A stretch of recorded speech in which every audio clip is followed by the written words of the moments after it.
Toutes les personnes qui s'y aventuraient finissaient forcément par le voir. L'état du mal absolu. L'état du mal absolu. Cette maison, certaines personnes utilisent le terme hanté, ou alors certaines personnes utilisent le terme hanté. D'autres emploient d'autres termes. Comme par exemple maudit, ou alors subissant une malédiction. Pour cette maison-ci, c'est complètement différent. Il s'agit d'un mal à l'état pur.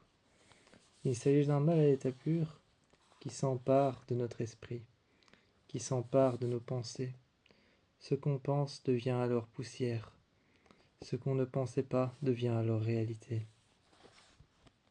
Un homme courait dans les couloirs, poursuivant sa femme avec une hache. Sa femme se défendait, rampant, les bras couverts de sang, les mains coupées entre les doigts, tenant un couteau avec sa main qui tremble, rampant sur le sol, avec une longue traînée de sang encore chaude et humide derrière elle. De la vapeur d'eau qui ressortait de cette baignoire, à l'intérieur de laquelle il y avait sa fille, qui était en train de se noyer. Elle respirait encore, mais il était trop tard pour la ressortir. Lorsqu'elle mit ses mains sur la baignoire, le sang déposa délicatement 2 traces de main. Elle plongea ses bras dans l'eau, et le sang se dilua à l'intérieur de l'eau. L'eau devint alors rouge quand elle essaya de sauver sa fille, mais il était déjà trop tard. Elle rampait sur le sang à sens contraire, là où elle avait rampé dans le couloir. Elle rampait sur le sang à sens contraire. Elle rampait sur cette traînée de sang chaud qu'elle pouvait sentir en dessous de son ventre. Elle était en train de marcher à genoux et de protéger sa fille qu'elle serrait très fort dans ses bras. À l'intérieur de cette maison, le mal à l'état pur prend notre conscience en otage. Le mal à l'état pur prend notre conscience en otage, prend ce qu'on pense en otage, ce qu'on imagine et ce qu'on voit, il le transforme. À l'intérieur, ce n'est plus une maison, c'est un abattoir. C'est un abattoir là où les gens se réfugient en pensant qu'ils vont vivre la meilleure vie, en pensant qu'ils vont recommencer tout à zéro, qu'ils vont vivre la meilleure vie de toute leur vie. Ils se réfugient là, dans cette maison, une maison d'apparence normale, en pensant que leur vie va recommencer à zéro.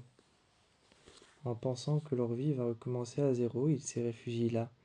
Ils ouvrent les portes, mais à partir du moment où on a ouvert les portes de cette maison, à partir du moment où on s'est installé, à partir du moment où on a posé le pied sur le plancher, et à partir du moment où on est allé voir la bibliothèque, à partir du moment où on s'est assis sur un fauteuil, à partir du moment où nous sommes restés dans cette maison plus d'un soir, le mal s'est déjà emparé à l'intérieur de nous, de toutes nos idées les plus impures, toutes nos idées les plus néfastes. Le mal s'en est déjà emparé. À l'intérieur de cette maison règne un mal que personne ne peut décrire, un mal que personne ne peut identifier. Ce mal prend possession de ce que l'on pense, prend possession de nos envies, prend possession de nos idées. Et nos envies et nos idées deviennent des idées noires et des idées sombres, des envies qui prennent réalité, des envies que l'on fait la nuit. La nuit, nous nous réveillons, les yeux blancs.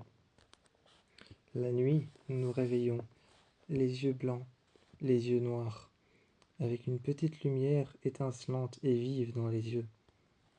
Cette petite lumière de vivacité nous rappelle que nous sommes encore des humains. Elle est très pétillante et très lumineuse, à travers nos yeux blancs et nos yeux noirs. Cela dépend de la noirceur de la personne. Si la noirceur de la personne est extrême, cette personne va avoir les yeux noirs. Si la noirceur de cette personne est très infime et très minime, celle-ci va avoir les yeux blancs. Mais malgré tout, le résultat final reste effrayant. On marche dans, on marche dans les couloirs ou alors on court dans les couloirs où on avance très lentement devant notre victime et tout ce que l'on cherche à faire, c'est lui enfoncer un couteau dans le cœur. Tout ce que l'on cherche à faire, c'est la rattraper par les jambes pour pouvoir la terminer. Pour pouvoir la terminer et lui faire la peau. Je ne saurais pas expliquer avec des mots. Je ne saurais pas expliquer avec des mots à quel point cette maison s'empare de nous. Mais la seule chose que l'on cherche à faire, qu'on ait une âme pure ou pas, qu'on ait une âme corrompue ou pas, qu'on ait une âme souillée par le péché ou pas, qu'elle ait été souillée par le péché un petit peu ou beaucoup, cette maison cherchera toujours un recoin de noirceur à l'intérieur de nos âmes. Et même les âmes les plus pures et les moins souillées par le péché, les moins corrompues, apparaissent dans cette maison comme des démons, comme des diables, ou alors comme des suppôts de Satan, comme des suppôts du diable, des suppôts de l'enfer, qui viennent à chercher le mal et qui viennent à trouver le mal quelque part. Elles viennent à trouver leurs victimes, leur courent après et essayent de les tuer. Le seul moyen de sortir de cette maison, c'est de se rappeler une chose que seule la victime qui a été une chose que seule la victime qui a été emparée par ce mal. La victime qui a été emparée par ce mal est la seule à pouvoir faire ce genre de choses.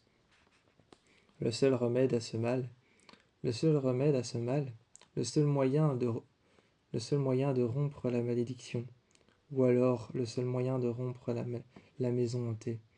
Le seul moyen de rompre le sort, peu importe le mot qu'on utilise, que ce soit un sort, une maison hantée, une hantise, ou alors encore une malédiction, peu importe le mot qui est utilisé, voire même une légende, même si les légendes sont basées sur des faits réels, les légendes sont toujours basées sur des faits réels. Peu importe le mot qu'on utilise là-bas, la maison se servira toujours de nous comme des pantins, comme si nous étions sur un plateau d'échecs, comme si on était sur un plateau d'échecs, et qu'à la fin de la partie, la personne que nous avons cherché à tuer était morte. Échec et mat. Depuis le début, lorsque nous sommes rentrés dans cette maison, nous n'étions que des pions qui ont commencé à servir à la partie de cache-cache mortel qui a commencé lorsqu'on a commencé à défaire les cartons et à installer les chambres. Cette partie de cache-cache mortel qui a commencé à dévaler en cascade les unes après les autres, on a commencé à essayer de se courir après. Les uns après les autres, on a essayé de se courir après. Nos pires souvenirs, nos pires rancœurs, nos pires souvenirs, nos pires haines et les pires choses auxquelles on puisse penser. Ces choses qu'on essaye d'enterrer, ces choses qu'on essaye de mettre dans une petite boîte, ces choses qu'on essaye d'enfermer et de ne pas faire voir à la surface, y reviennent. Cette maison parvient à aller chercher nos peurs les plus sombres. Cette maison parvient à s'en servir contre nous, parvient à nous faire voir des choses comme si elle nous faisait boire un élixir, un poison, comme si elle nous faisait boire un poison des plus mortels, qu'elle nous empoisonnait avec son sort, avec sa malédiction. Cette maison hantée nous empoisonne de l'intérieur, nous noircit, même si à la base notre âme était pure et n'était pas corrompue, elle nous noircit de l'intérieur, jusqu'à ce qu'il n'y ait plus que haine et rancœur, jusqu'à ce qu'il n'y ait plus que ça, jusqu'à ce que nous ne sommes plus que des boules d'énergie vengeresse, des boules d'énergie avides de vengeance, avides de sang et avides de destruction. Lorsque nous sommes devenus ça, la maison nous lâche, comme des bêtes féroces et des bêtes sauvages dans ces couloirs. Nous parcourons ces couloirs avec une arme à la main qu'on s'est trouvée, une fois que nous sommes devenus des bêtes féroces. Et là, le duel à mort peut enfin commencer. Le but que la maison avait cherché à obtenir avait enfin commencé lorsqu'elle nous a lâchés comme des bêtes féroces, comme des animaux qui n'ont pas mangé depuis 3 jours.